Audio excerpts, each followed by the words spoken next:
बिस्मिल्लाहिर्रहमानिर्रहीम। अस्सलाम वालेकुम। मैं हूं शहबाज चौधरी और आप देख रहे हैं मेरा YouTube channel daily trends. Imran Khan के दौरे हुकूमत में तकरीबन ये 4.5 साल दौरे हुकूमत था,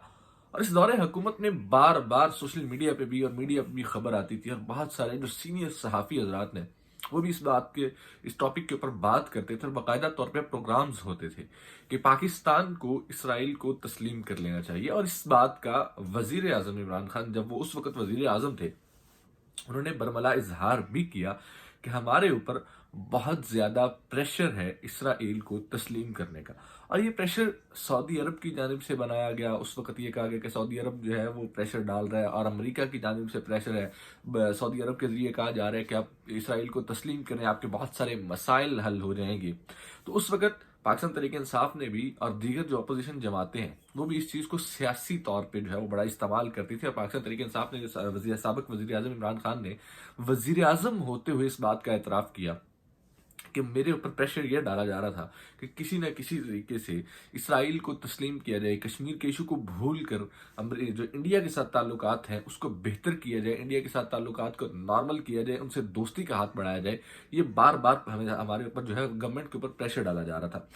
और इस बात को लेके बहुत ज्यादा सोशल मीडिया के ऊपर क्या सराहियां भी की गई इमरान खान के ऊपर। इमरान खान की जात के ऊपर प्रोपेगेंडा किया गया कि ये एक यहूदी एजेंट है, और इसी वजह से ये इसराइल को तस्लीम करना चाहते हैं। पाकिस्तान तहरीक इंसाफ की गवर्नमेंट बनाने का जो इंटरनेशनल एजेंडा था वो ये था कि किसी न किसी तरीके से पाकिस्तान जो है वो इसराइल को तस्लीम करे। लेकिन अब चूंकि बहुत सारे, जब से ये रजीम चेंज ऑपरेशन हुआ उसके बाद बहुत सारे जो मामलात हैं उसकी कलाई खुल रही है, बहुत सारे नए नए इंकशाफात हो रहे हैं। और ये इंकशाफात सिर्फ और सिर्फ इमरान खान की जानिब से नहीं हो रहे, दोनों जानिब से लड़ाई दोनों जानब चल रही है। इमरान खान और इस्टेब्लिशमेंट की लड़ाई है, साबका जो आर्मी चीफ है उनके साथ उनका वो बरमला नाम ले लेकर उनके ऊपर बातें कर रहे हैं, और हर तरह के इल्जामात भी जनरल बाजवा के ऊपर लग रहे हैं। जनरल बाजवा भी इनडायरेक्टली जो है उन चीज़ों का जवाब भी दे रहे हैं, चाहे वो जावेद चौधरी के कॉलम की सूरत में हो, चाहे वो कामरान शाहिद के प्रोग्राम की सूरत में हो, चाहे वो मंसूर अली खान के वीलॉग की सूरत में हो। तो इस तरीके से दोनों जानिब से जो है वो जवाबात और अपनी अपनी बात करने का जो इजहार है वो किया जा रहा है। कल रात एक बड़ी अनहोनी सी बात हुई कि अचानक से हामिद मीर साहब को अक्सर ये समझा जाता है कि वो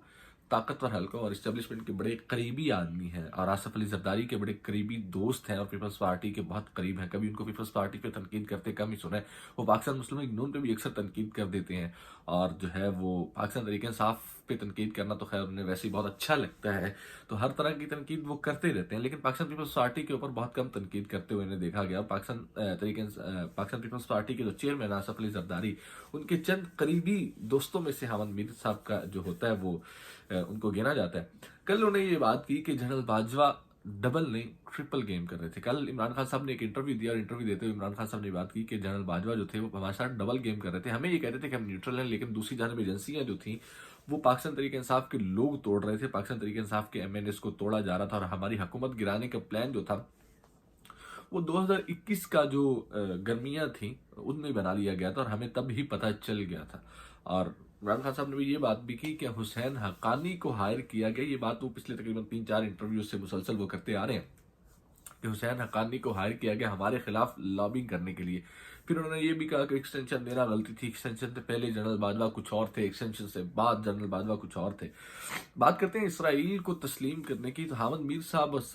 जो नजीम ज़ारा साहब है, बड़ी सीनियर नाम है पाकिस्तानी सहाफत में। कल वो एक प्रोग्राम में बात कर रहे थे, और उन्होंने एक सवाल किया कि इसराइल को तस्लीम करने का, और जब इमरान खान साहब को उन्होंने मुखातिब करके कहा इमरान खान साहब आजकल सच तो बोल ही रहे हैं, और बहुत ज़्यादा सच बोल रहे हैं, और बहुत ज़्यादा जो है इंकशाफात कर रहे हैं, लोगों के ऊपर इल्ज़ामात लगा रहे हैं। तो उन्होंने एक सवाल किया कि क्या इमरान खान साहब ये भी सच बताएंगे कि इसराइल को तस्लीम करने का जो प्रेशर था, ये इसराइल को बार बार इमरान खान साहब को कौन कह रहा था कि आप इसराइल को तस्लीम करें, और इसराइल को तस्लीम करने के बाद जो है वो इंडिया के साथ ताल्लुकात को बेहतर करें। तो नसीम ज़ारा साहबा ने ये बात की कि हम भी कुछ मीटिंग्स में मौजूद थे, उन मीटिंग्स में मौजूद होने के बाद हमें भी ये इस बात का इदराक हुआ, और हमने भी ये बात सुनी कि जनरल बाजवा ये चाहते थे कि पाकिस्तान एक नॉर्मल मुल्क की तरह इसराइल को भी तस्लीम करे, और इंडिया के साथ जो है वो ताल्लुकात को नॉर्मल किया जाए। ये एक मेन लड़ाई की वजह भी आप कह सकते हैं, क्योंकि इमरान खान साहब की जो इंडिया को लेके पॉलिसी थी, कश्मीर को लेके पॉलिसी थी, वो ये थी कि हम इंडिया के साथ अगर दोस्ती करना भी चाहते हैं तो सबसे पहले उसमें कश्मीर की बात आएगी, उसमें कश्मीर का इशू सॉल्व होगा, कश्मीर के लोगों को बिठा के تو اس میں آتے ساتھ جب یہ سارا عمران خان صاحب کی حکومت آئی، اس میں آتے ساتھ سب سے پہلے تو کشمیر کی جو تھی حیثیت، خصوصی حیثیت، وہ ختم کی گئی انڈیا کی جانب سے، تو اس کے اوپر بھی بڑا پراپیگنڈا کیا گیا۔ پھر یہ کہا گیا کشمیر، اب وہ انکشافات سامنے آ رہے ہیں کہ اصل جو فارن پالیسی کو کنٹرول کرنے والے لوگ تھے اور جو ان سب چیزوں کو دیکھنے والے لوگ تھے، تو اسرائیل کو قبول کرنا، اس کے لیے میڈیا کے اندر کیمپینز چلانا، سوشل میڈیا کے اوپر باتیں کرنا، اور جو ہے وہ بہت سارے پروگرامز ہو جانا پاکستانی میڈیا کے اوپر، تو وہ کس کی جانب سے تھا؟ تو حامد میر صاحب نے یہ بات برملا کی کہ یہ جنرل باجوہ کی جانب سے تھا۔ جنرل باجوہ اس چیز کو لے کے بڑا پریشر ڈال رہے تھے گورنمنٹ کے اوپر، لیکن یہ ساری باتیں اب سامنے کیوں آ رہی ہیں؟ تب تقریباً 4.5 سالہ جو عمران خان صاحب کا 3.5 سالہ 4 سالہ دور حکومت تھا، تب یہ چیزیں پیچھے کیوں تھیں؟ جنرل باجوہ صاحب ایک تو آرمی چیف تھے، اور تب شاید اس طریقے سے لڑائی نہیں تھی۔ اب عمران خان صاحب نے بھی بات کہنا شروع کر دی کہ ایکسٹینشن دینا ہماری جو ہے وہ غلطی تھی، اور جو یہ ساری چیزیں جو ہیں یہ ہم نے غلط کی، اور جنرل باجوہ یہ کہہ رہے ہیں کہ ایکسٹینشن ہمیں زبردستی دی گئی۔ تو یہ ساری اب بار بار جو ہے وہ چیزیں سامنے آ رہی ہیں، روز نئے انکشافات ہوتے جا رہے ہیں، لیکن سیاسی ماحول جو ہے وہ اسی طرح سے ہے۔ کل جنرل امجد شریف صاحب نے بھی یہ بات کی کہ جنرل باجوہ ابھی بھی سیاست میں جو ہے وہ انگلی کر رہے ہیں، جنرل عاصم منیر کو چاہیے کہ انہیں روکیں۔ اب دیکھ رہے ہیں یہ کہ کیا واقعی وہ انہیں روکتے ہیں یا نہیں روکتے، یا پھر وہ سیاسی کھیل جو ہے وہ ویسے کا ویسا چلتا رہے گا۔ لیکن اس وقت جو حکومتی اتحاد ہے اس میں دراڑیں ضرور نظر آ رہی ہیں۔ پیپلز پارٹی کے بہت سارے لوگ نون لیگ سے خوش نہیں ہیں، وہ یہ چاہتے ہیں کہ نون لیگ جو ہے وہ اتنی امپورٹنس پیپلز پارٹی کو نہیں دیتی جتنی جو ہے وہ JUIF کو دیتی ہے، اور دوسری جانب MQM جو ہے وہ بھی کسی بھی طرح سے اس حکومت سے خوش نہیں ہے۔ وہ بھی اپنی بار بار آئے روز جو ہے وہ پچھلے 1 ہفتے سے حکومت کو چھوڑنے کی بات کرتے ہیں، اور حکومت کے ساتھ جو ہے وہ اپنا اتحاد جو ہے وہ توڑنے کی بات کرتے ہیں۔ ان کے بھی کراچی کو لے کے اپنے کچھ سٹیکس ہیں، اور وہ یہ چاہتے ہیں کہ کراچی کے اندر جو بلدیاتی انتخابات ہو رہے ہیں ان میں MQM کا ساتھ دیا جائے، اور MQM کو میئر لانے کی جو ہے وہ اجازت دی جائے۔ لیکن عمران خان صاحب نے جو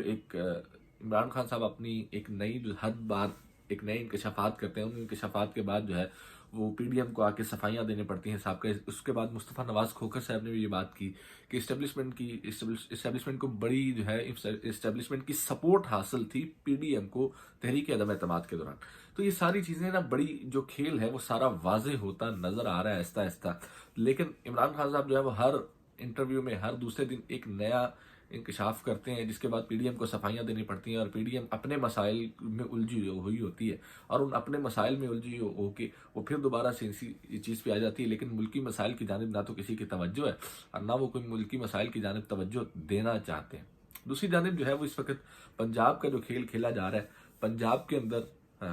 نون لیگ نے ایک بڑی ہار یہ مان لی ہے کہ شاید نون لیگ کے پاس بھی نمبرز گیم جو ہے وہ پوری نہیں ہے، نون لیگ بھی اپنی حکومت شاید نہ بنا سکے، اور جو اسمبلیاں ہیں یہ ویسی کی ویسی چلتی رہیں۔ نون لیگ نے 3 تحریک عدم اعتماد جمع کروائی تھی، ایک پرویز الہی وزیر اعلیٰ کے خلاف، ایک اسپیکر کے خلاف، ایک ڈپٹی اسپیکر کے خلاف۔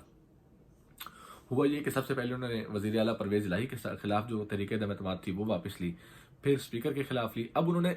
جو ہے ڈپٹی اسپیکر کے خلاف بھی جو عدم اعتماد کی تحریک ہے وہ واپس لے لی ہے۔ اس سے ایک بات تو صاف ظاہر ہے کہ اگر تحریک عدم اعتماد نون لیگ جمع کروا رہی تھی تو انہیں نمبر گیم خود پورا کرنی تھی، جو نمبر گیم ان کے پاس نہیں ہے۔